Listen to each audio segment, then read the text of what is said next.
बिस्मिल्लाहिर्रहमानिर्रहीम। अस्सलाम वालेकुम डियर स्टूडेंट्स। आज का जो हमारा टॉपिक है वो है proportional representation and single member constituency. ये दोनों क्या हैं, ये दोनों हम आज के इस लेक्चर में पढ़ेंगे। लेक्चर को स्टार्ट करने से पहले मैं आपसे एक रिक्वेस्ट करूंगा कि मेरे इस चैनल को आप सब्सक्राइब कर दें और इस वीडियो को लाइक कर दें। प्रोपोर्शनल रिप्रेजेंटेशन क्या है? प्रोपोर्शनल रिप्रेजेंटेशन में जितने भी आप वोट्स लेते हैं, ये इलेक्शन के टाइप्स हैं, जितने भी आप वोट्स लेते हैं उसके हिसाब से आपको सीट्स मिलती हैं।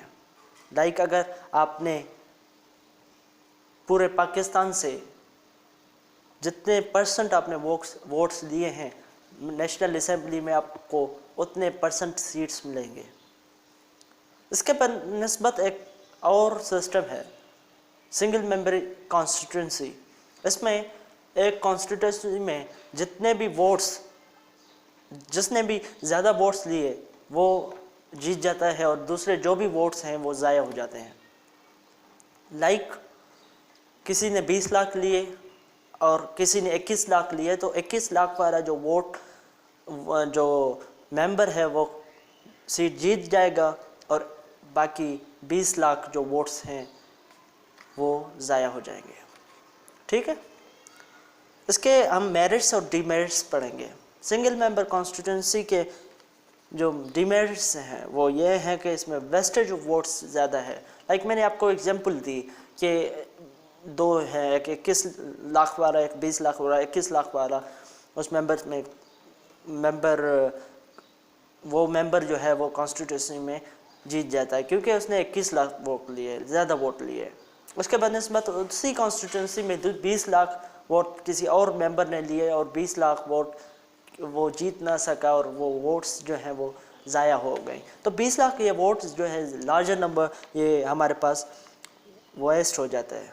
और अब ये 20 लाख जो भी बंदे हैं इसका कोई भी रिप्रेजेंटेशन वहाँ पे मौजूद नहीं होगा। तो ये सिंगल मेंबर जो कॉन्स्टिट्यूंसी है ये ट्रूली रिप्रेजेंटेशन नहीं करती। ठीक है, लेकिन इसके मेरिट्स भी ज़्यादा हैं। इसके मेरिट्स ये हैं कि इसमें स्ट्रॉन्ग कैंडिडेट्स होते हैं, इसमें पोलराइजेशन नहीं होती और दो पार्टीज़ जो मेजर हैं वो ही बचती हैं और जो भी स्मॉलर छोटे छोटे पार्टीज़ हैं वो खुद ब खुद ख़त्म हो जाती हैं। ठीक है, और इसमें बड़ी स्टेबिलिटी होती है। इसके बनस्बत अगर हम प्रोपोर्शनल रिप्रेजेंटेशन देखें तो उसमें तो जो ट्रूली रिप्रेजेंटेशन होती है और वेस्टेज ऑफ वोट्स भी नहीं होती, लेकिन उसमें कुछ और डीमेरिट्स हैं। लाइक वहाँ पे पार्टीज़ स्ट्रॉन्गर होती हैं, कैंडिडेट स्ट्रॉन्गर नहीं होते।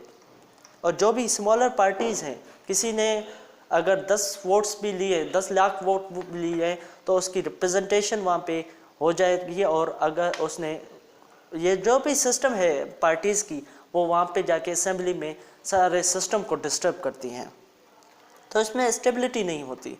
तो इसीलिए प्रोपोर्शनल रिप्रेजेंटेशन में ये कुछ डिमेरिट्स हैं। इसमें मेरिट्स भी बहुत हैं, लाइक इसमें कोई वेस्टेज ऑफ वोट्स नहीं होते। और ऐसे ही डिमेरिट्स जो सिंगल मेंबर कॉन्स्टिट्यूंसी है उसका ये डिमेरिट है कि उसमें वोट जो हैं वो वेस्ट हो जाते हैं। तो उम्मीद करता हूँ कि आपको ये लेक्चर समझ में आ गया होगा। तो मेरे इस चैनल को सब्सक्राइब कर दें और इस वीडियो को लाइक कर दें। Thank you very much.